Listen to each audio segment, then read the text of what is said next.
Hello, everybody. Welcome to this edition of Coffee Time with Byron. I am your host, Byron. We are broadcasting live on YouTube. So at Coffee Time with Byron. We are also on available next day on iHeart Podcast, Spotify, Google, uh, Apple Podcast. Um, but alongside me, we have former major leaguer of the Colorado Rockies, mainly JD Closser, and I believe you were a catcher, correct? Yes, that is correct. I was a catcher with Colorado in the major leagues. Yes. So tell us about the. Let's start off with that. Your position. How hard is it to catch? I know, I know it's got. I know any level it's got to be hard, but how hard is it to actually learn that position? Because I know you got to be the one commanding on the field, not the pitcher. The catcher usually does that. Yeah, it can be difficult. I think the honestly in professional baseball, the higher level you go, the actual catching portion becomes easier. The pitchers become better at commanding their pitches. Their misses are generally consistent.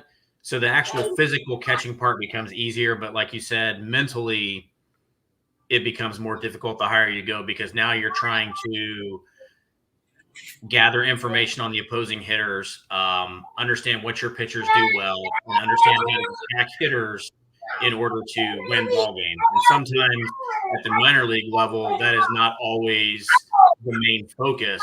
It's more about Mm. development. So when you get to the major league level, that is something that you try to work on in the minor leagues, and you get a chance to call your own game, and you get to sit down with the pitcher for pregame meetings and stuff like that. But the importance of it is magnified greatly at the major league level because really that's what the major league level is all about, winning ball games. And it's definitely difficult to process all that information a lot of times for young guys when they get to the major league level. Now, what was your routine going into a game? Did you get with the Did you get with the pitchers, other team to control the field? What was your daily routine for a catcher?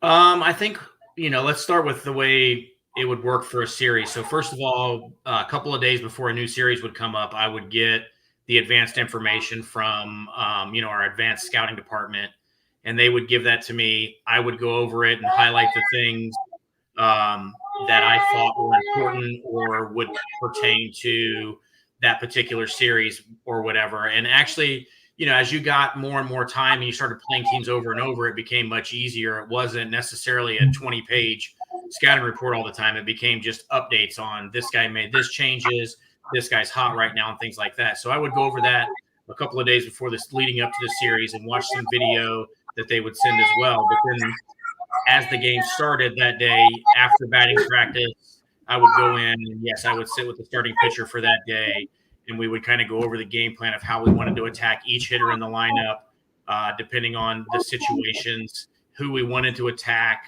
Necessarily like in my time playing, if we were playing San Francisco, there were a lot of times where we were saying, if Barry comes up in a situation, we're not going to let him beat him. So we would talk about those types of situations and different things. And then, you would go into the game, and in between innings, you would make adjustments according to how he's feeling and what he's got to feel for and what you're reading from the hitters. And then it's kind of a cat and mouse game from there. Now, was you an everyday catcher or were you a backup catcher? I kind of, I guess my first year in 2005 when I was there, I kind of split time more than anything. And then the next year, more of a backup role. So it was a little bit of both. I was never really a full-time, everyday catch 120 game catcher in my time in the big leagues. Now, let's talk about the length of the season, the 162 games. How did you prepare yourself for that long of a season? Because that's pretty long. That's more than any sport combined, I think. Yes, I think that really think it is. People don't realize how long the major league season is. They just see that they play every day. It's really 162 games in 183 days. So yeah, when you put it that way, people look at you like you've got three eyes and say, wow, we didn't realize it was that much. I think the first time you go through it, you really can't prepare yourself.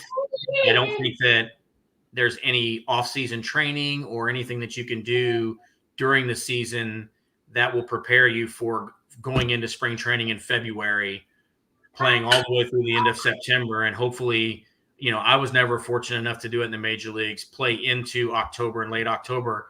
There's nothing that can really prepare you for playing for 7 or 8 months straight except for doing it. And then once you've done it, you understand how important it is to prepare every day your body. If you don't feel good that day, it's okay to not go take batting practice. It's okay to back off on certain things once you understand how your body feels and what you need to do to get yourself through 162. So I think once you go through it, you figure it out, but then you're always adjusting and adapting better techniques and methods as you go along. So I just think the most important thing is to take care of your body when you've got some aches and pains. Don't neglect them. Get them taken care of. Now that doesn't necessarily mean if you're sore, you're sitting out of a game or anything like that, but you have to understand what your body's telling you and how you're feeling. But you also have to get in the weight room and do your workouts and make sure you're stretching and seeing the trainers and doing all the little things that will help you stay on the field. And I think that that's a big learning process your first time there. Now you were in the NL West division alongside my Padres, Diamondbacks, of course your team, the Rockies, and the Dodgers. You got to see them 16 times a year. How easy was it to prepare for those teams, knowing the fact that you faced them 16 times a year? And how hard was it to face them, knowing that you had to face them that many times a year? I think that is it. Like you said, it's a double-edged sword. You don't, after the first series or the first couple of series, once you've seen all of the players, it's not as extensive of research of trying to plan for them because you've got a little bit of background information and you've processed a little bit of knowledge from the 6 or 8 games that you've seen them play in your data bank in your mind. So it's just minor things that you might not play. For example, you might play a lot of your division in April and early May, and then you might go and play some NL Central teams, maybe a couple of AL teams. And next thing you know, you might not have played the Diamondbacks for a month and a half, 2 months, and then you've got to play them again. So you still prepare for them that way, but I think it's more small adjustments over time because you don't have to cram all of the information because you have seen them before. And on the flip side, as an offensive player or even as a defensive player, they know how you're going to attack them because, like you said, you play them 16, 18, 19 times.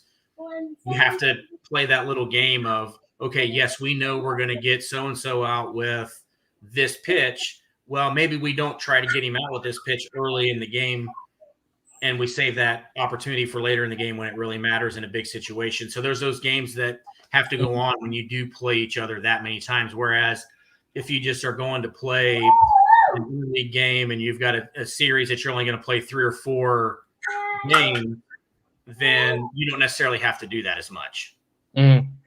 So you were drafted by the Arizona Diamondbacks in the 5th round of the 98 draft. Who scouted you, and did you know you were exactly going to be in the 5th round, or did you think you were going to go higher up? Honestly, I had no idea where I was going to get drafted. I say no idea. I was kind of certain that I was hopeful, very hopeful that I would get drafted on the first day. But I never had anybody come in or call me and say, we're going to take you in X round. I had talked to the Diamondbacks quite a bit. I had talked to the Blue Jays quite a bit. The Pirates had been in to talk to me quite a bit. So I think that I thought that there was a good chance that it would be probably one of those teams where I was never really, like I said, I was never really given a scenario where some players are given, hey, if you're available in the 4th, 5th, 6th round, we're going to take you in one of those rounds. That was never really said to me. Do you know at least who scouted you, or any communication at all? Who scouted you? Let me think. I can't remember who the area scout was, to be quite honest with you, but I know that Clay Daniels was one of the national guys that came to the house after I was drafted that had seen me quite a bit. Trying to think, honestly, I know this is really bad. It was so long ago. It was 20 something years ago. You're right. Yeah. I don't remember who the area guy was, honestly. For some reason, I want to say like, but it's not. It wasn't. Those guys, I think, were with different organizations. I don't know. That's a good question. I don't know who the local scout was. So then you went through the minor league system until 2001. In 99, you were named Short A All-Star Team and Pioneer League All-Star Team while playing for South Bend. What do you remember about that year? And did you think you were going to get called up with how well you were doing the Double-A? Well, so I started the year in 1999. I started the year in Low A South Bend, but then halfway through the year, I got sent back to Short Season A in Missoula, Montana, which is where all those things happened. Honestly, what I remember from that year is I remember we won a championship, and I remember we were a really, really good team. It was the first year that the Diamondbacks were in Missoula. They had been in Lethbridge previously, and it was the first year that they had moved to Missoula, and we had a really, really good team there. I want to say we went 28-10 in the first half. We kind of coasted through the second half, played right around 500, if we're not maybe a couple games under. And then in the playoffs, we swept through the playoffs and won the playoffs there. What I remember about that year, I remember Lyle Overbay setting a short season record, driving in 101 runs in 72 games. That's a name you don't hear of nowadays. It was incredible. We had five guys, I think, hit over 300, 5 or 6 guys with double-digit home. We had a really, really good team. So that was a fun year. Now let's see if you remember this. You were traded in January 2nd of 2002 to the Colorado Rockies, who you played for. Do you remember who you were traded for and who was along with you in that trade? Yes, it was myself and Jack Cust to the Rockies for Mike Myers, the left-handed specialist pitcher. I do remember that. Yes. And actually in that trade, I believe just because of how everything was at that time, I think Jack was the way bigger prospect to be, like, he was kind of the headline prospect in that deal. I mean, Mike was yes, he was coming out of it. Yeah. He was an established big leaguer, and Jack was the guy that they thought was going to be the centerpiece of this trade. Yeah. And then, I wouldn't want to say I was a throw in, but I was kind of the second guy in that deal. Yeah.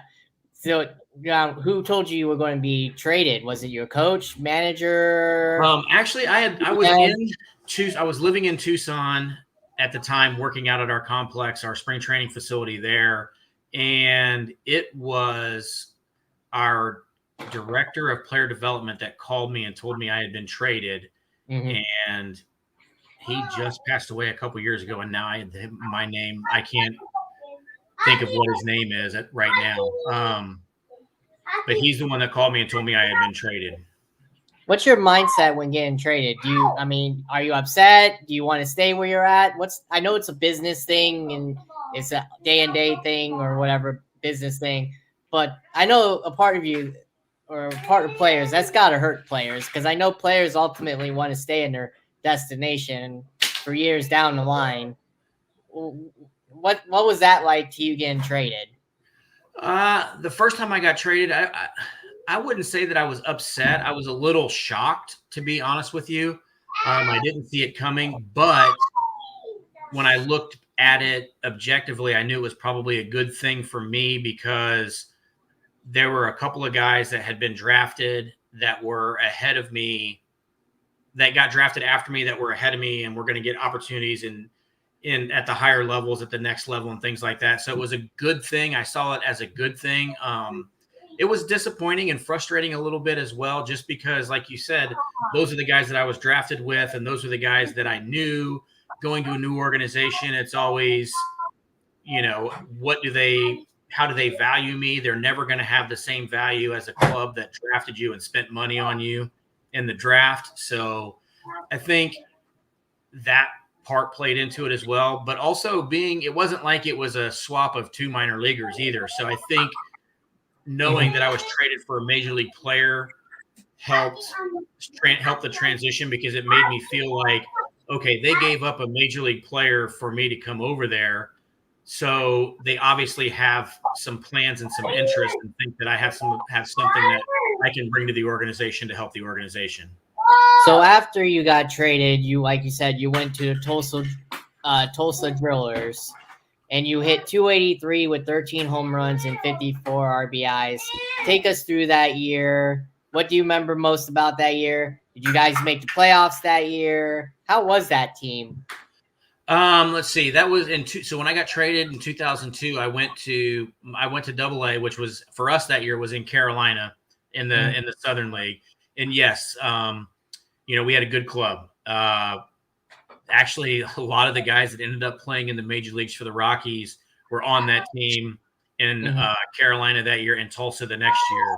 So, I mean, I remember, Matt Holliday and Chu Freeman and Brad Hopp and all these guys, all these pitchers, Corey Vance, Aaron Cook, Jason Young, all these guys that ended up playing in the big leagues, and we came up through the minor leagues together. Garrett Adkins was on that team. Clint Barmas was on that team. Yeah. So I remember just playing with all these guys that I came up through the system with and played in the big leagues with. And I remember, how fun it was. That team had won a championship the year before in high A ball. So it was fun to play with a bunch of winning players and go through that year. I mean, it was unfortunate we got beat by a very good AA team from the Dodgers that year, the Jacksonville team. And I mean, it was a lot of fun. It was a good year. It was a good team to transition to in a new organization. It's nice to come into an organization in a winning team and have a chance to win championships, because that's ultimately what we all want to do. So you made your debut midway through the 2004 season. Where were you when you got the call up that you were going to debut with the Rockies? We were actually at home in Colorado Springs, and our manager, Marv Foley, called me into the office and said, it was like 3:00 in the afternoon. And he called me in the office and said, right before we were getting ready to go out and stretch for batting practice and all that, and told me I needed to pack my stuff, get in my car, and be in Denver for the game tonight. And Colorado Springs to Denver is about an hour and 30 or 40 minutes with no traffic. So, it's 3:00 in the afternoon. I call my wife and tell her I just got called up to the big leagues. We got to pack all of our stuff up. I mean, I don't know how long we're going to be there, but we need to pack our stuff and get on the road to go to Denver. So I must have gotten into Denver probably around 5:30 or 6:00, and went, obviously went straight to the ballpark, got dressed, did the whole thing, sat there for a couple days. I had a feeling I wasn't going to be there super long at that point, because I was filling in for Charles Johnson, who had gotten hit in the elbow when they were in Cleveland in the previous series, and he was only going to be out for a few days, and I was only going to be there to help out. So I honestly wasn't sure I was going to play or do anything. I just figured I was going to be there for a few days and then go back. So it was quite a whirlwind of a few days, and then obviously getting the chance to play that last day, catching Aaron Cook, who's a guy that I caught a lot in the minor leagues coming up, and being able to get my first major league hit. All of that was quite a lot of fun in those first few days. Did you have any goosebumps when you got the call that you were going to finally participate in the game? Did you have any goosebumps? I did. Honestly, I didn't know. It was one of those things where, like I said, I didn't think I was going to play in those 3 or 4 days that I was going to be there. And I walked in the clubhouse on that last day, and I looked at the lineup card as I was walking by, and I just kind of glanced, and I saw my name, and I kind of stopped and did a double take and looked, and I was like, holy cow, I'm in the lineup today. And then it just kind of was prepared to get ready to go and do it. And like I said, it really helped that I had caught Aaron Cook before, and so there was a familiarity there of understanding how he liked to run games and attack games and things like that. Right. So that helped the transition a lot easier. But honestly, it happened really fast. Scott Podsednik got on right away in the first inning and took off. So there wasn't really a lot of time to think for what was going on back there behind the plate. Do you remember who your first hit was off of? Ben Sheets, yes. And did you get to keep the ball? I do have the ball, yes. I do remember getting my first hit, my second at bat off of Ben, and then my third at bat, he said, "Okay, that's enough," and he did it. He punched me out on 3 pitches. He went 96, 97, 98. So, yes, I remember. What was it that that you got to hit off? Was it a fastball? On his curveball. Oh, curveball. Okay. Yes. Yep. Yeah. Ooh, he had a nasty curveball. How'd you hit it? I think I closed my eyes and swung. I don't really know for sure. Oh boy, that's funny. That's funny. Hey, at least you got to keep the ball. I mean, not yes. So at least, and plus, I'm sure you had a fun time in the dugout too. I'm sure the guys gave you a always little hassle, right? Always, yes. So then you begin the 2005 season as the starting catcher for them, for the Rockies. What was that role like, being the everyday starter, knowing the fact that you were actually going to compete and be the starter, and then the following year you were transitioning to a backup role once they got Danny Ardone? Take us through that year. 2005, I was the opening day starter that year and went through all of that. Mm-hmm. And I didn't perform exceptionally well to start the year. Mm-hmm. I think I probably put a lot of undue pressure on myself. I don't necessarily, looking back on it now, I think I can honestly evaluate myself and say I probably wasn't ready. I was probably ready physically, but I don't think mentally and emotionally at that point I was necessarily ready to perform at a high level in the major leagues. And, it was the first time in my career at that point where I had never, even though I was the opening day starter and I did play, I was kind of the front line guy. It was really the first time in my career I did not play 5-6 days a week. Mm-hmm. So it was a learning experience for me, and I didn't handle it very well. I had a couple of months where I did okay, but overall, I wasn't great. And, that kind of led to the 2006 season where I was more of a backup and split some time and did some things like that and kind of went about it that way. But 2005, making the opening day roster was amazing. I mean, it's everything. One of the things you dream of as a kid is being out there on opening day, 52 or 53,000 people in Colorado. We walk off Trevor Hoffman on opening day. Go figure. So, I mean, there's so many amazing things that happen. It's a great experience and a great memory to have. But, I just didn't perform well enough to keep that starting job. And, that's kind of the way it went.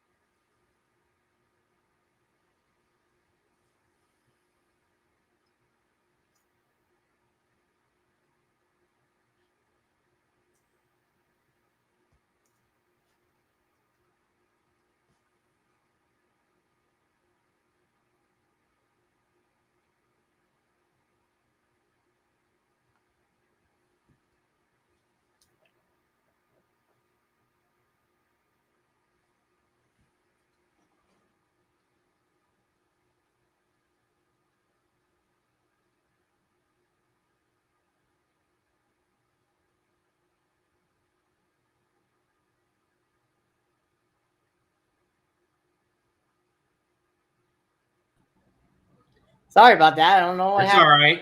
Fiction there, but as you were saying,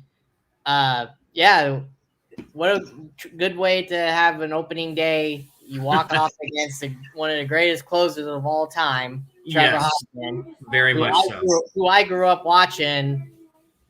Go figure. Everybody asked me, why am I a Padre fan? Why am I a Charger fan? Well, one, I grew up a Padre fan because of Tony Gwynn. So that's the guy to watch. I mean, I watched him when they went to the World Series in '98. So Yes. what a way to actually have an opening day right by winning against Trevor Hoffman. I know, it was incredible. Yes. You remember what it was? Who hit the single or whatever? No, it was a walk-off homer. It was Clint Barmas walk-off homer, 2-run homer. Wow, that's crazy. Yes. That's awesome. But unfortunately, after that cup of tea, you never saw the big leagues again.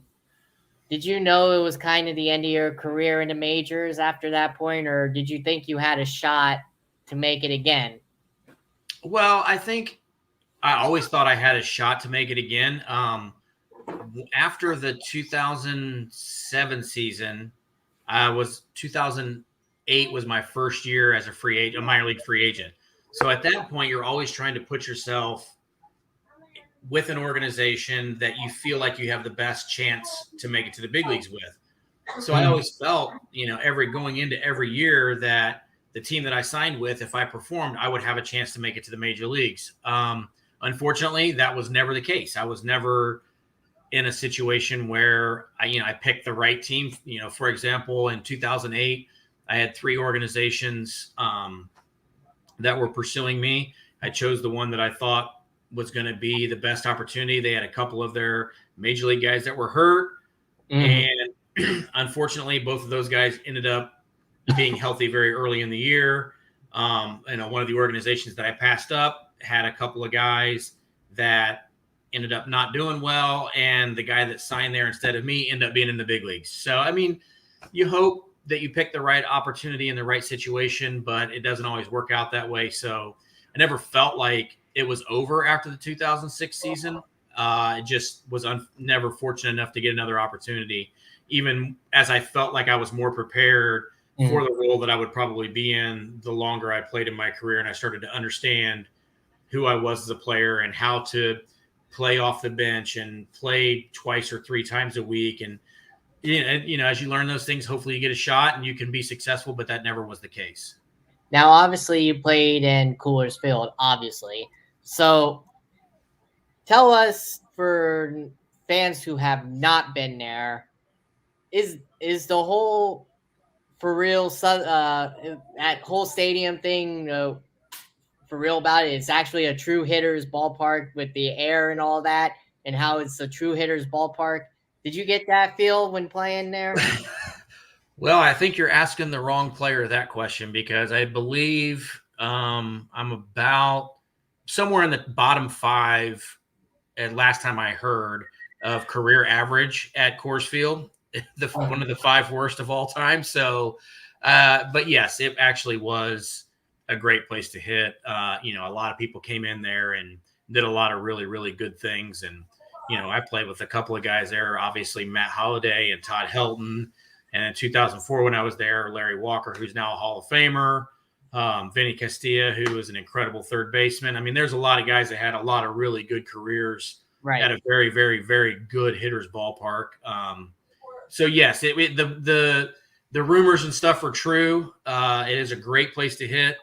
However, it was not a great place to hit for this guy right here for some reason. Hey, no worries. So what park did you say you were able to hit the most then? Believe it or not, probably the worst hitting park in the big league, San Francisco. I was really good in San Francisco. Really? Yes. That's a shocker, because that's a pitcher's ballpark. I know. And again, I think at one point, here recently, I saw where I think I had the second highest career average for an opposing player in San Francisco. Ooh, that's crazy. There you go. Yeah, why I was good there and why I was terrible in Colorado, I'll have no idea, but that's just kind of the way the cards fell. How'd you do in my ballpark, Petco? Actually hit my first major league homer in Petco. There you go. Do you remember off who?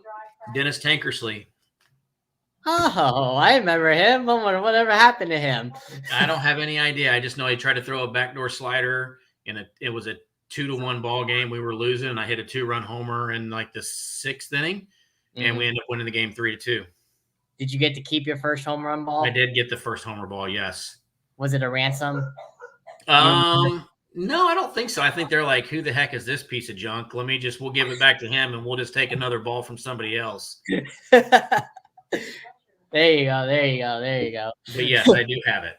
So, now I gotta ask you. It's a two-part question. What pitcher in your time gave you the fits that you, and what pitcher did you dominate? I'll start with who I struggle with the most. Going back to one of your previous questions you had or statements you had about playing a team a lot that is in your division, I really struggle with Brandon Webb. For some reason, he was just a guy that he just had my number bad. I thought I get my second or third at bat, hit a double to left center field off of him, and thought, oh yeah, I got this. And then I think I ended up like 1 for 17 or 18 career off of him. So he was a guy that I really, really struggled with. And then a guy that I had some success against, shockingly, was from San Francisco, Jason Schmidt, who at the time was really, really good, threw hard, had a really good changeup. But for some reason, it was just a guy that I had some success against. I want to say I was like 4 for 10 or 5 for 12 or something off of him. So, did you learn from any of those guys that you called up from, or did you learn most from the veterans? I think you learn from everybody. I think the veteran guys teach you a lot about how to respect the game and how to go about your business and prepare. But I also think that your younger teammates and the guys that you come up with help you in regards to, each other and what each other brings to the table and what their strengths are and what your strengths are and how you can work together to do that. So I think you learn from everybody. I think the veteran guys are super important because they do teach you, how to go about your business every day, how to show up and prepare to play 162 games, how to handle the major league lifestyle, the travel, the everything about it. And they do a nice job of helping you transition into that. So after your career, you went into coaching for a little bit. You coached the Tampa Yankees in 2015. You were bullpen coach for Trenton in 2016 and 2017. What was that like in coaching? Do you want to go back into coaching? Because I see you're not coaching no more. Actually, I am still coaching. I'm with the Atlanta Braves right now. I'm the catching coordinator with the Atlanta Braves. Okay. So, honestly, when I was done playing, at that point, since I was drafted out of high school and signed out of high school, I had not finished college yet, and I didn't really have a whole lot else to fall back on. In baseball, I knew that I wanted to stay in the game because it's what I've done my whole life. It's what I know. It's what I love to do, and I love to teach. So in between my last year playing and when I got a job with the Yankees in 2014, I did some youth stuff around here in the North Carolina area. I had a facility. I did some lessons. I did a couple of travel teams, and I coached that way. And it just really, I could really tell that that's where, my future lied, or, where my future lie. And so then I got the opportunity with the Yankees. I coached 2 years in A-ball, like you said, in Tampa, 2 years in Double-A, and then I was the catching coordinator for the Yankees for 2 years before I came to the Braves in 2020 with the same role. So this year was my second year with the Braves in that same role as the catching coordinator. And the minors are actually with the pro team? I take care of the minor leagues. So I'm the catching coordinator. I handle all of the catchers in our minor league system and our catching coaches, and then communicate with our major league catching coach and kind of how we're going to filter the whole system and what we're going to do and who's doing what and all of that. Ever thought about, I know your role right now is coaching and that's what you want to do, but did you ever think about maybe being a scout or a broadcaster? Say that again. I'm sorry. I know your calling was coaching, as you said, after you played, but did you ever think about maybe being a scout or an announcer? I don't scouting. I don't think that that's something that I want to do. I don't. Maybe professional scouting, maybe some advanced scouting and stuff like that would be something that I could maybe see myself doing. I don't know that I could go around and watch amateur games and evaluate guys. I mean, I think I could do it. I just don't know that that's something I'd want to do. Those guys work their tails off, and they are on the road. I think I'm on the road a lot. They are on the road way more than I am. And I think announcing would be fun. I did, since I live in Raleigh, North Carolina, the Durham Bulls are not far from where I am.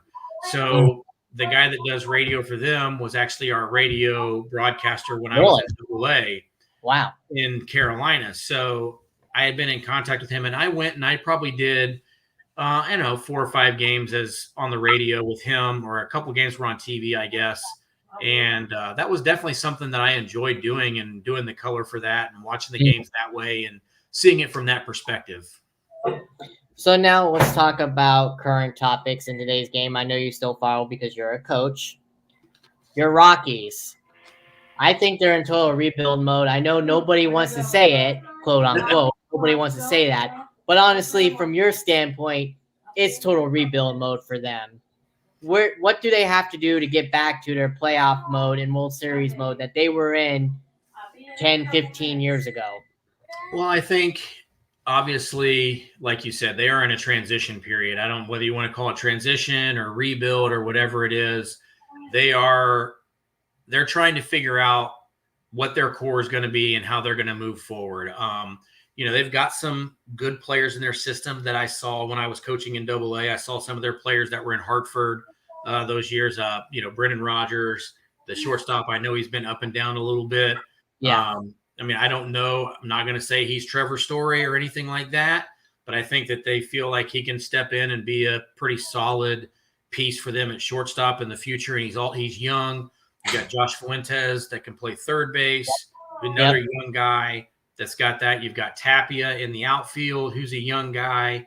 You've got Ryan McMahon, another young. So, you've got some young pieces there that maybe as they develop, they have a chance to get back to where they are. I think if you look at the Rockies when they went to the World Series in 2007, that group of guys came up in 2004 and 2005 and 2006. So it took a couple of years of those guys playing, of all of us playing together until that point got to where they were.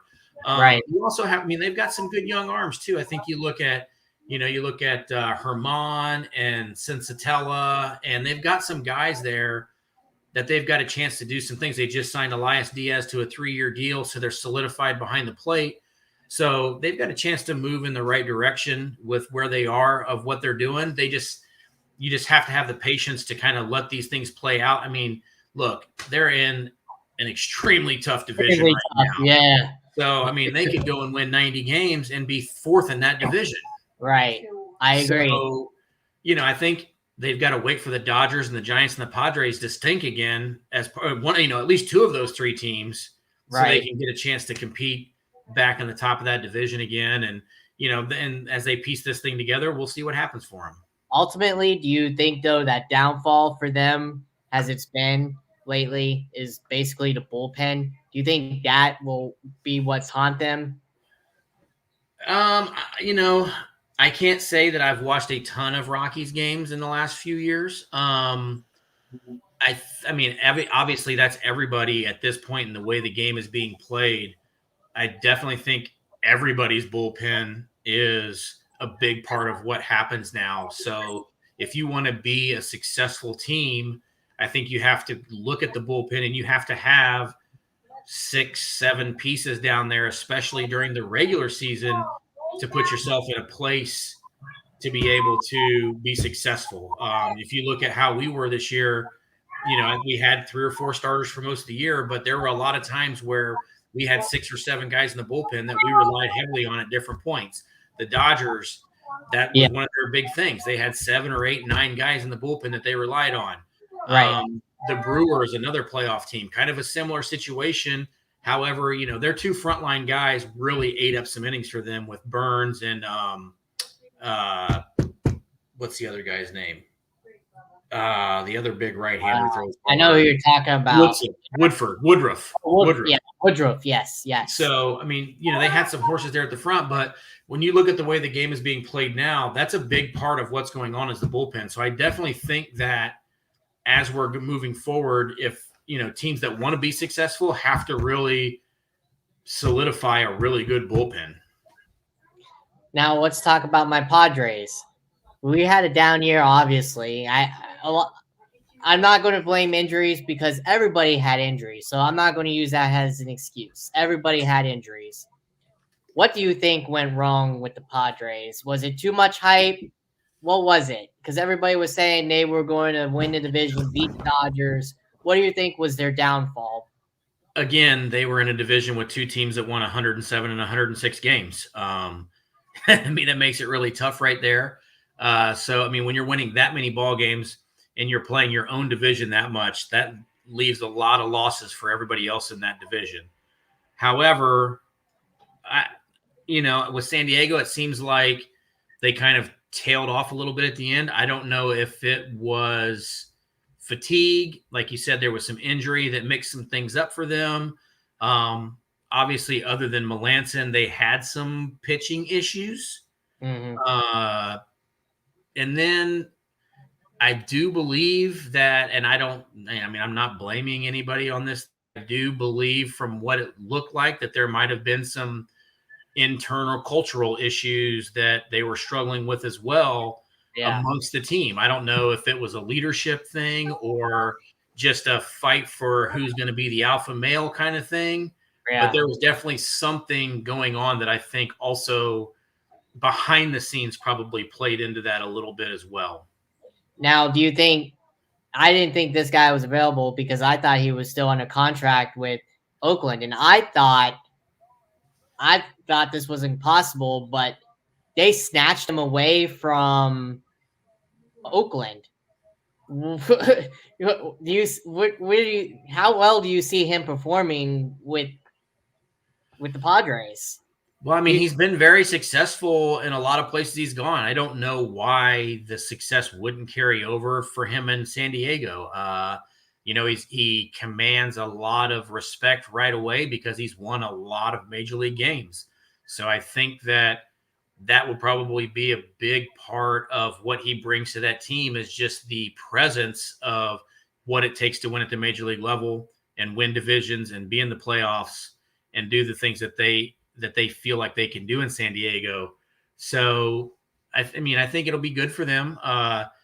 He's not going to allow – I wouldn't think he would allow some of the things that maybe crept up throughout the year happen because he has the respect of everybody instantly. Whereas some of the other managers that have been in there in recent years have been younger guys without a lot of experience, and that sometimes can hurt you, even though you're up on what's going on and you can be a player's guy because you're younger and you're just not far removed. But the respect thing is a huge part for those guys.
The first time I've ever had this difficulty. I don't know what the heck's going on.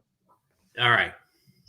So I'm going to get this started again. We got at least, I want to say 5-6 minutes. If that's all right with you. Yes. Since this is messing up on me. Hold on a second. Stupid technology.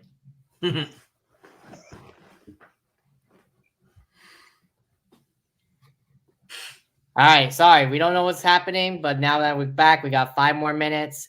I'm going to ask what I tried to ask you before. I believe it was with Melvin and the Padres. like you said, I truly believe, yeah, he'll turn them around, unlike Chase Tingler, who, like you said, I think unfortunately let it get to chaos, alpha male, like you said. But now let's lean towards you obviously coaching and you see the aspect of analytics, obviously. Do you like where the game is going in that regard? Or do you like it much better when you played when much analytics wasn't being involved as much as it is today? Well, I think that that's a kind of a loaded question in that while it wasn't necessarily in the forefront of everybody's face like it is now, analytics have been in the game for quite a while. If you look at, they were shifting David Ortiz and Barry Bonds and some of those guys before the shift became really popular. And the reason that they were doing that is because they had data from watching games. Now, maybe it wasn't generated through, True Media or some internal system that an organization has, or Baseball Savant or Baseball Prospect, whatever the source you get it from. Maybe it wasn't generated from those sources, but you had advanced scouts that were out there watching games and saying, I've seen this guy have 50 plate appearances and 40 of them he's hit the ball between here and here. So why would we, so these are things that have been in the game already.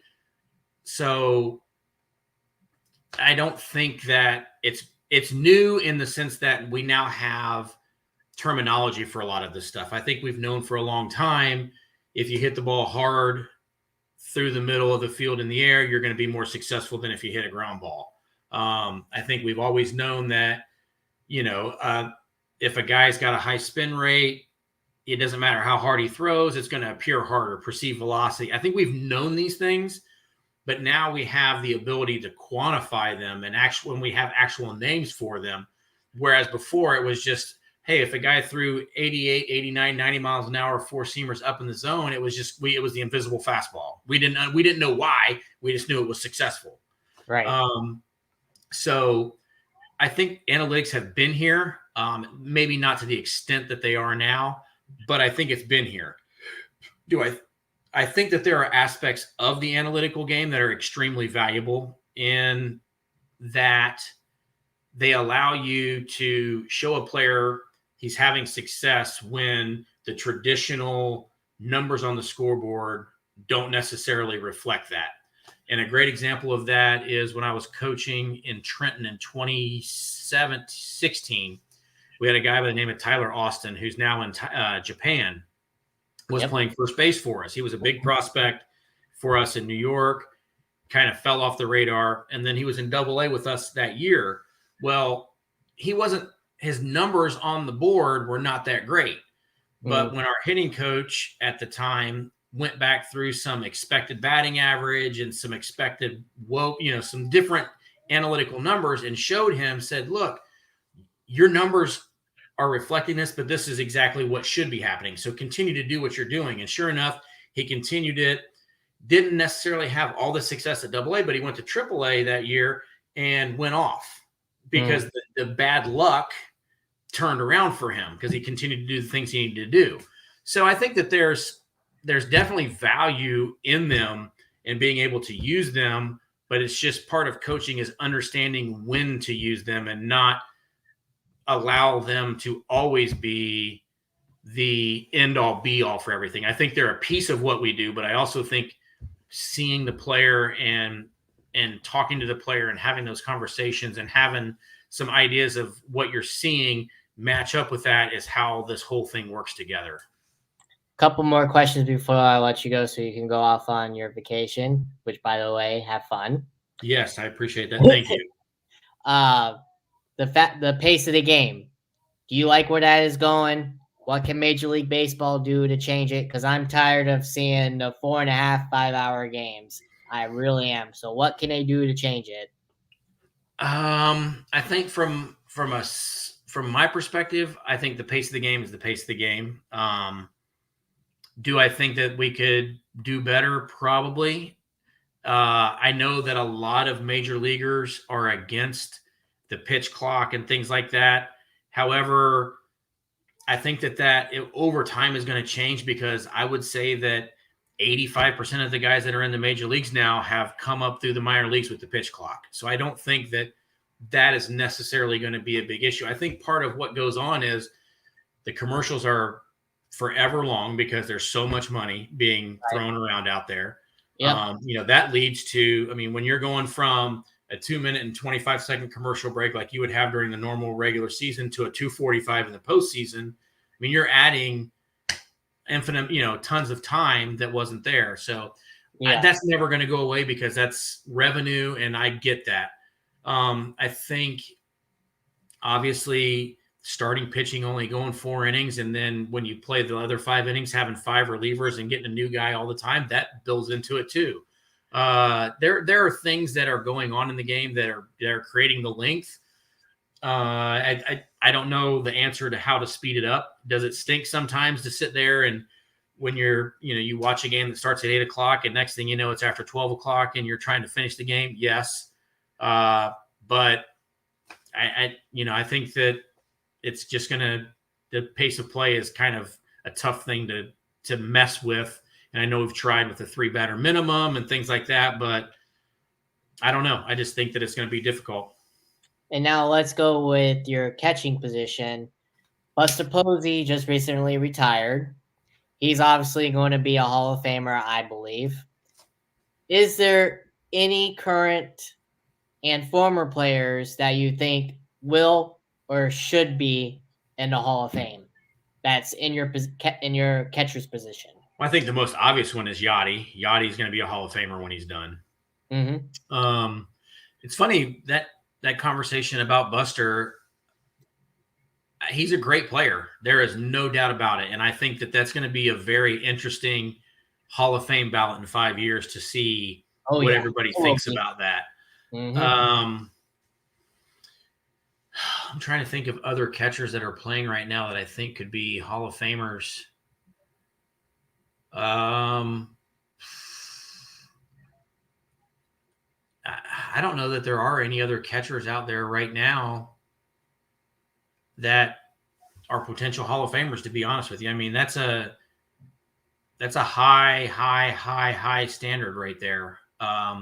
Will Smith has had a really, really good start to his career in LA. I mean, I think you got to do that for 15, 16, 17 years.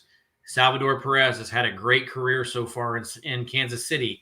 Yep. I don't know that he's a Hall of Famer. I think he's a really, really good player. I think that's probably it right now that, Yachty and maybe Buster. What about past catchers and catchers from when you played? Any should be in the Hall of Fame? No, I think the ones that should be in the Hall of Fame are in the Hall of Fame, to be honest with you. Mm-hmm. There's nobody that I can think of that I played against that's catcher-wise that's not in the Hall of Fame that should be in the Hall of Fame. Now, I mean, I think if you want to get into it, I'm probably controversial saying it, but I think Barry Bonds should be in the Hall of Fame. I really do.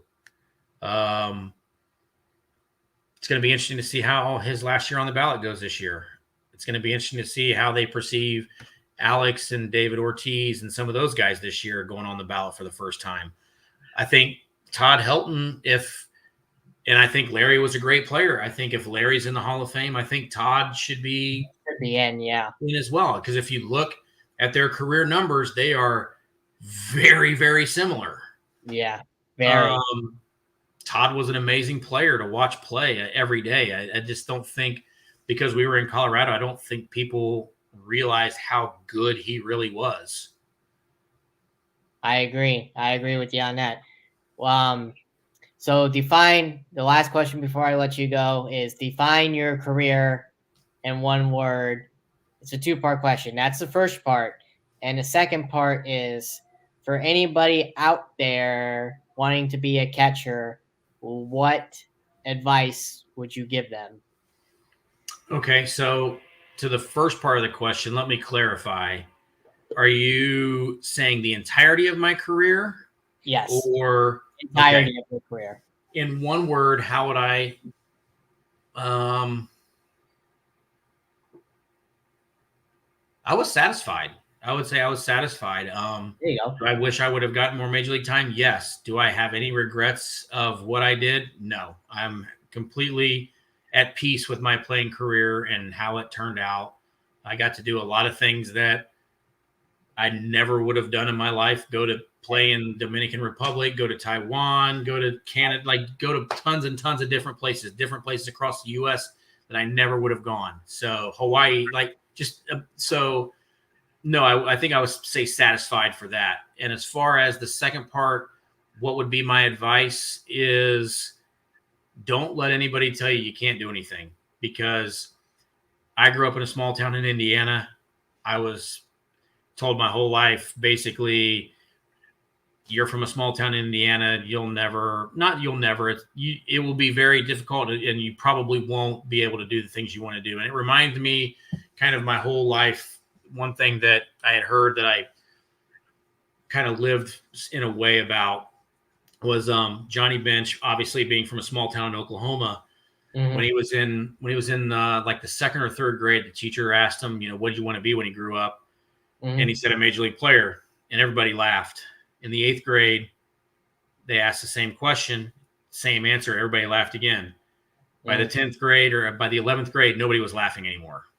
Mhm. So I think don't allow outside noise of other people distract you from what you're trying to do, because there are going to be people in your lives that are, for lack of a better term, jealous of what you're doing and jealous of the work and the success that you're going to have, and don't allow them to bring you down and tell you that you can't do something. Couldn't have said anything better. It was awesome. Thank you for your time. I appreciate it. Enjoy your Thanksgiving vacation. Be safe, because I know traffic will be brutal. Well, no, flying. Never mind. You're flying, so never mind. Scratch that. But anywho, I'm sure you'll probably be rolling about once you're there and family. Yes. So just be careful regardless with traffic. You know how that is. Yes, But appreciate it. But I'll give you the episode so you can share it. It was fun. I got your contact information. I'll chat with you down the line. I'll keep in touch. I know you will too. Come on as many times as you want. It was fun. All right, I appreciate it. Thanks for having me on. Thank you very much. Have a happy Thanksgiving. Same to you, and same to yours as well. All right. Yes. Have a good night. You too. Bye.